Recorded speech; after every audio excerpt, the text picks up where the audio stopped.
What's going on, everyone? This is Michael Stewart-Isaacs. And this is Shemekka Ebony. And this is your next edition of Sunday Snacks. Stacks. This one is going to be a special episode. We had such an amazing week, and we want to share it all with you, the listeners. We thank you for your support, for following, liking, subscribing to our YouTube channel here with the Sunday Stacks podcast.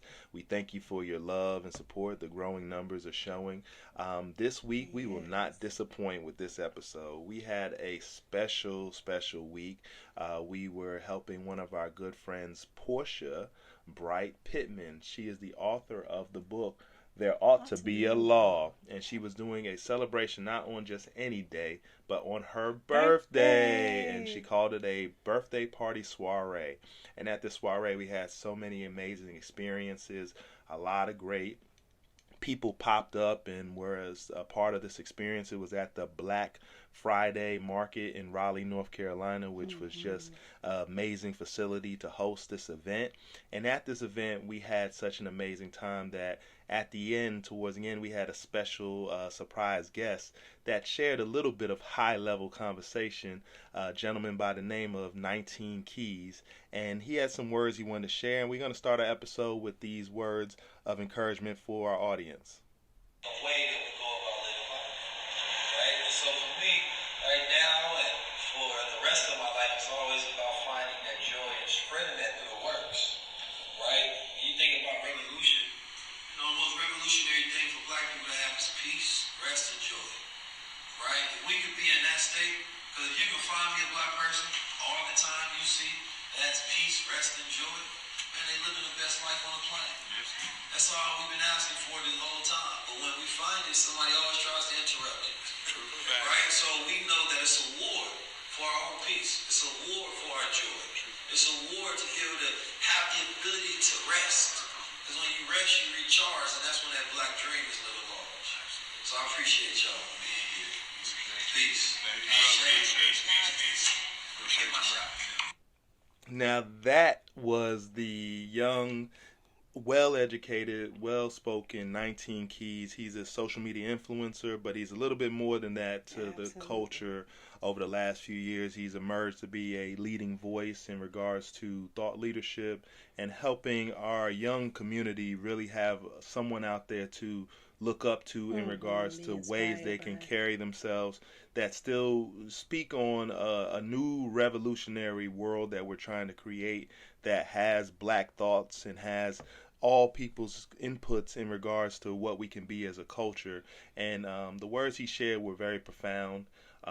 Part of the things that really stuck out to me in regards to just the experience with him was that of him speaking of black joy and peace being tied to just having simple, basic freedoms, basic things. It kind of makes me think about when we were in Africa and just seeing the beauty in blackness that was so happy, and it wasn't predicated on wealth and what car, what house I have, material things essentially. It was predicated on how we spend our time as a community, and that was just a beautiful experience. So as we told you earlier, we were at this phenomenal event to celebrate Portia Bright Pittman and her book release, as well as her partnership with Black Friday Market, and again, her birthday. And what a phenomenal event it was to be able to celebrate someone's birthday, and so many amazing fun pop-up things happen. We had an opportunity to see the great Lavelle Moulton. He came out. He was actually at his mural where he was celebrated in the city of Raleigh for the championships he was able to win in the college division MEAC. That was just an amazing, experience to see him and have him participate. And even too, he brought out his family. They're from New York, in regards to being able to grow and just see them visit and see this. It was they were at their mural, and it was really good to be able to catch them visiting. He was showing his family the mural in Raleigh downtown, so definitely check that out if you haven't been over there on that way to see it. It's right across the street from Black Friday Market.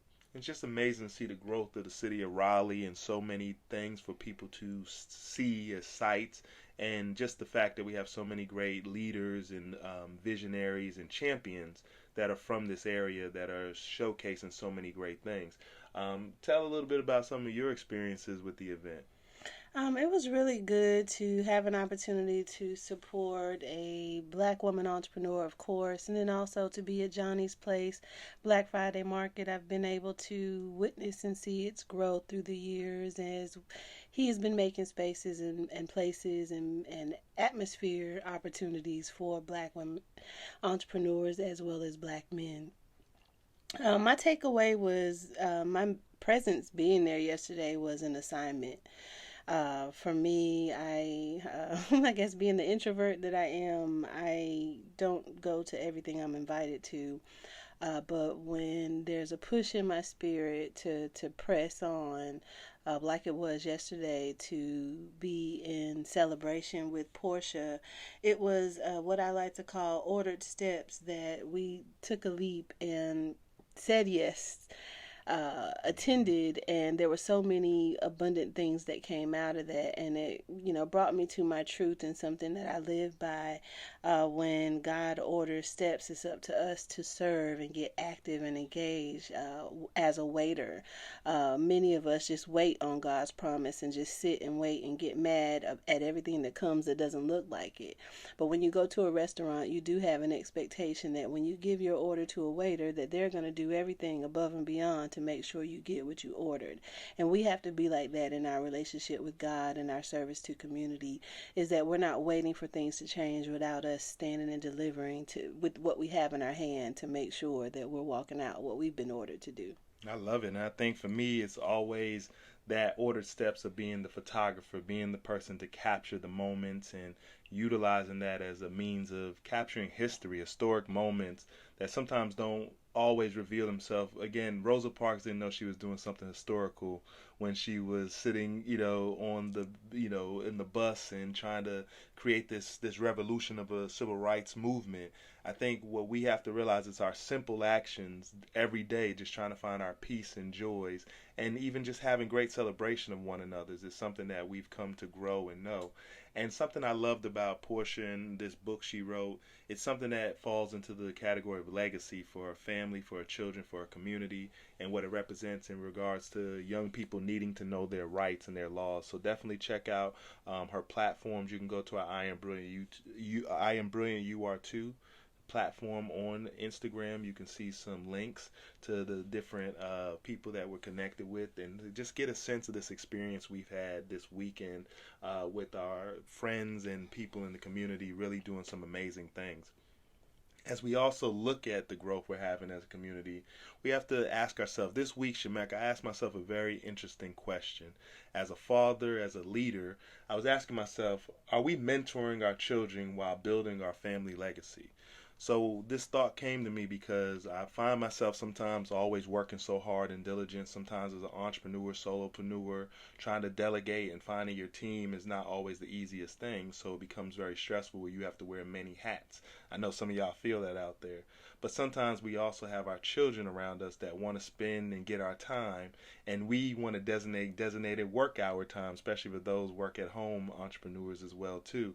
And so, sometimes I find myself asking this question, am I mentoring my children while I'm building their legacy, right? Because we always tell them for our time, I'm working for you, I'm doing this for you, I'm doing this for you.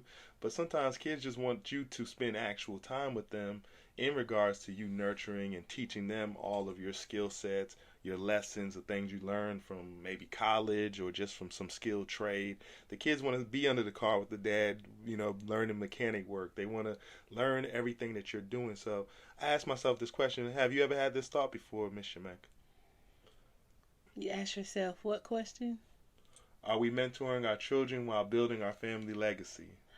Um, I believe I am. I've included my children in my work for several years in community, from them initiating what their passion was through Miles Missions.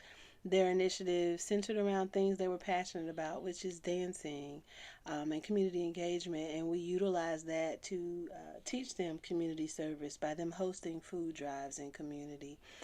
So when I think about it through that lens, my intent is to include my children so that it's normalized to them. Now, here, fast forward 18 years later to see, from theory to practice, it being their first nature also put into their experiences that this was normal behavior, to the point that they don't even see that in their peers, that the action is there. So it's giving them a cutting edge on their leadership capacity as well, to understand what is possible when it comes to community service.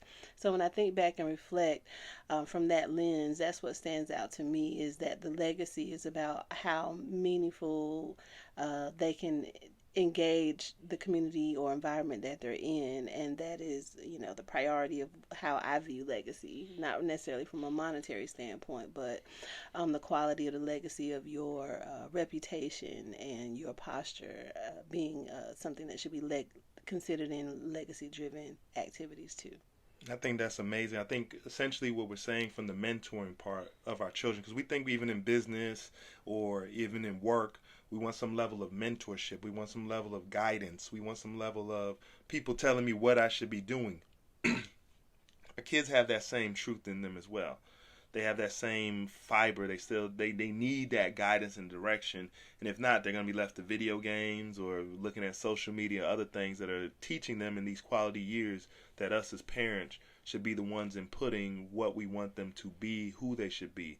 And for all those parents out there doing it, great. Phenomenal. This is for those who haven't considered it. This is for those who haven't stepped up and really got their households in the positions that they want, thinking they're building the legacy because they're working. This is what they're told. So, no shame, no shade. Until you see it, you don't even think it's possible. So those that are doing this well, shine your light and amplify, illuminate, and show a pathway of what's possible. That's what we do here, not only with Sunday Stacks. This is an audio record, but us centering family, community, and companies, because we understand through our lived experience and expertise that you cannot compartmentalize them. Something's going to wither off and die if it's not fed and nurtured, even through mentorship of our children.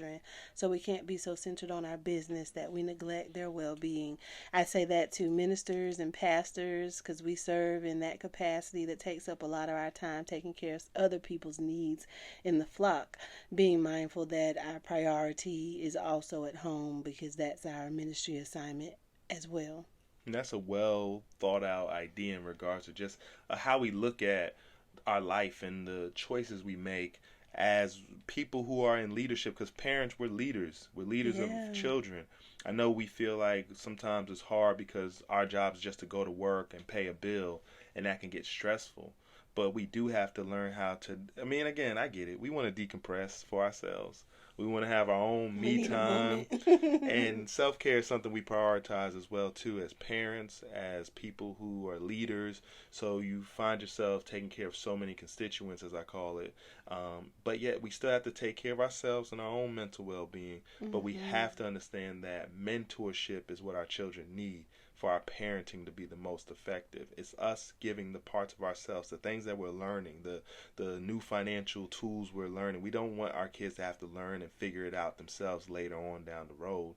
As we're learning it, if we're a 43-year-old parent and our kid is 13, your 13-year-old kid should be up to speed with everything that you know in regards to, being able to know about financing, balancing your budget, what bills you're paying. They should be aware of these things. We should stop thinking that these kids shouldn't be aware of these things, because what's doing is holding us back as a community, and these kids have to now learn these things 10 years later versus learning it while they're young, while you're learning it at the same time. And don't expect them to want to learn it. Yeah. Like, that can't be an expectation for you to feel like that's the magic pass for you to begin. They're not going to want it because they don't know how significant it is until you show them. They don't know how important it is. They don't understand the value of how this impacts their future. So don't have the expectation that you'll teach them when they want it, because you got to teach it to them now while they don't want it, because what you invest in them now, what they don't want, they'll realize one day they need it and be grateful for it. There we go. And I think that gratitude is something that we all have to kind of posture ourselves for.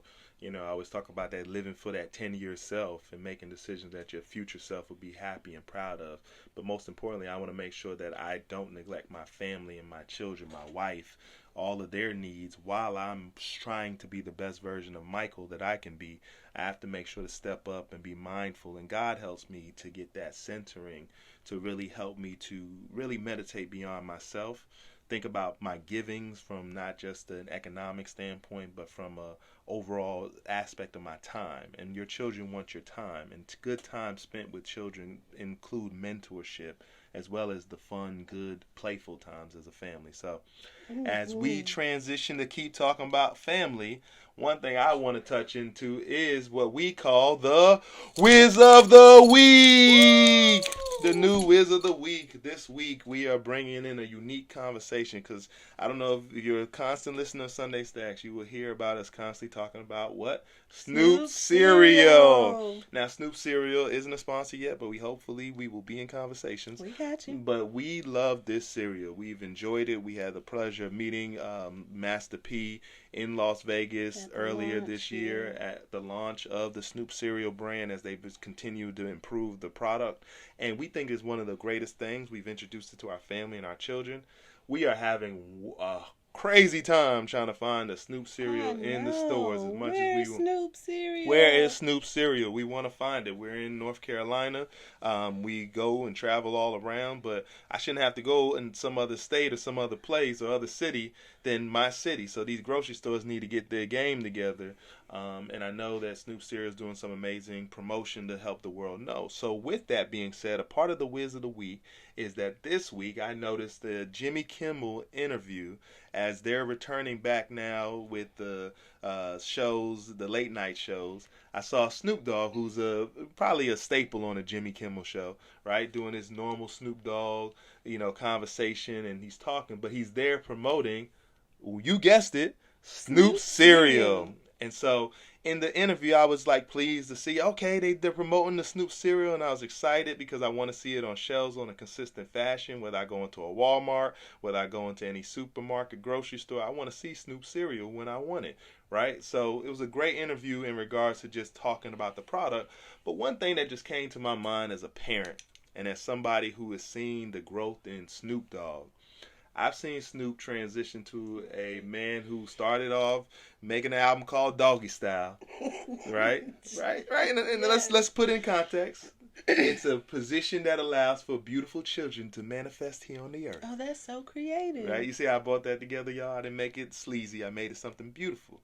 And now I've watched Mr. Snoop transition into a family man, a person who has changed a lot of his business acumen and even makes programs for children, right? Our children listen to some of the affirmational content with cartoon characters. A lot of the similar things you might even see in the Snoop cereal characters. You see similar characters in some of what he's been creating, this new rebranding of Snoop, the father Snoop, the more wholesome, understanding the importance of teaching our youth community.